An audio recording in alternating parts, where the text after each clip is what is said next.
à Midi-Pyrénées. C'est une région où il y avait déjà des actions de formation sur le côté environnement. Alors aujourd'hui, on a des agriculteurs qui ont l'envie d'aller plus loin, mais vraiment dans le cadre vraiment de leur exploitation en globalité. Ça nous a donné l'idée au comité de dire à ces agriculteurs il faut leur apporter un soutien plus important et aux organismes de formation aussi pour qu'ils proposent des formations de meilleure qualité. Sur un petit chemin empierré et sinon l'ondulé à peu près pareil. On a répondu au cahier des charges, ça a été assez simple puisqu'on était parti de toute façon dans notre société sur la mise en œuvre avec les éleveurs d'innovations agroécologiques dont le pâturage tournant dynamique, dont les intercultures fourragères, le non-labour. Et ce sont des pratiques qui sont possibles de diffuser et de faire incorporer aux éleveurs dans leur système de manière assez rapide avec des résultats assez probants. Il y en a qui le faisaient ça. En fait, le pâturage tournant dynamique, c'est la dynamique où vous refaites des clôtures, vous refaites des petites parcelles.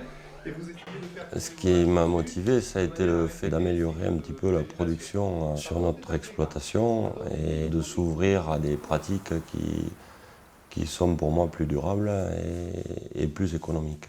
Si j'arrive à réaliser un boudin, c'est que l'argile est supérieure à 10%.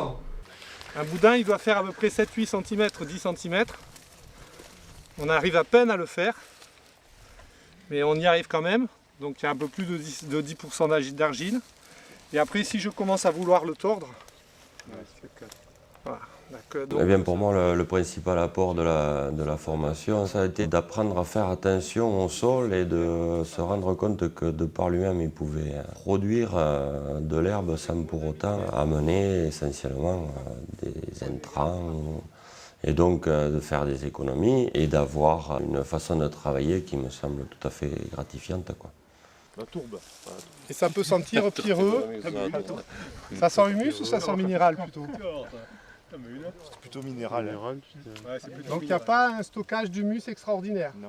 Si vous connaissez des petites techniques comme ça pour reconnaître un peu mieux vos sols, vous allez savoir aussi que quand je mets trop de ça dans tel sol avec peu d'argile, peut-être que je ne vais pas avoir l'effet que j'attendais. Alors j'ai pas toutes les solutions non plus. Nos formations articulent à la fois des moments de transfert de connaissances en salle, avec du contenu, des résultats, des observations, des systématisations qui ont été faites et beaucoup de contenu technique. Et ensuite, on met en comparaison ce contenu technique-là avec la réalité du terrain et on passe par des phases de diagnostic appliquées en exploitation qui sont suivies normalement par des planifications de nouvelles pratiques à mettre en œuvre dans les systèmes d'exploitation et ensuite par le suivi de ces pratiques. Dans une semaine, les autres vont sortir et la vache... Et la vache, elle va reprendre. Non, il faut que les vaches restent... voilà. 3 jours, 4. La question. Méfie-toi. Dans notre activité, de toute façon, on considère que les agriculteurs, ils ont une grande partie des solutions en eux. Ils connaissent bien leur climat, ils connaissent bien leur sol, ils connaissent bien leurs pratiques actuelles. Et donc, si vous voulez mettre en place des innovations agroécologiques, il faut absolument qu'elles s'insèrent dans la dynamique que les éleveurs ont déjà. 3 jours dans un carré, 3 jours dans l'autre à côté, et qu'elles avancent à mesure.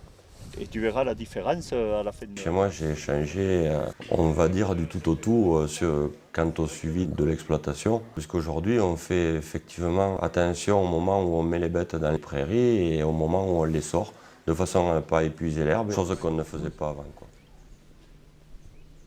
À Vivea, on a voulu appuyer sur la partie économique pour que vraiment elle soit prise en compte dans nos formations, pour que les agriculteurs, quand ils mettent en place des plans d'action au niveau de l'environnement, quel qu'il soit, ils appuient bien leur démarche sur une valorisation économique, ce qui leur permet, s'il y a valorisation économique, d'asseoir leur démarche écologique dans le temps. Sur un pâturage tournant dynamique, des indicateurs très simples sont les indicateurs de temps d'occupation des prairies, de temps de pâture donc à l'année et de chargement animaux par hectare. Ce qui vous permet derrière de vous dire si votre prairie, elle vous permet d'alimenter beaucoup plus d'animaux et comme la prairie est une manière de produire relativement économe, vous allez alimenter les animaux de manière extrêmement économe sur le plus longtemps possible et chaque année, et en plus avec des prairies qui s'améliorent chaque année, donc qui auront de moins en moins la nécessité d'être retournées pour être refaites.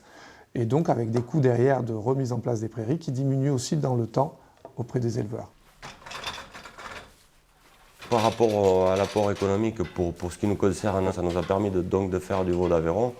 Et au jour d'aujourd'hui, pour avoir une mesure, en faisant du veau d'Aveyron, nous vendons nos kilos de viande quasiment 1 € plus cher que le marché traditionnel. C'est pas négligeable, surtout en période de crise. Je peux vous affirmer que les vaches ont une pendule dans la tête, ou au moins un calendrier. Parce qu'au début, où nous avons fait le pâturage tournant, on travaillait en pâture intégrale sur 2 jours. Parce que nous mettions notre troupeau sur un paddock un soir, le lendemain, on retournait les voir comme on fait tous les jours, on va les voir. Personne ne disait rien et le surlendemain, les bêtes, dès qu'elles nous voyaient arriver, elles étaient déjà au paddock suivant en train de nous appeler pour vouloir changer de parc, quoi. Si on oubliait de le faire, elles nous le rappelaient. C'est extraordinaire, quoi.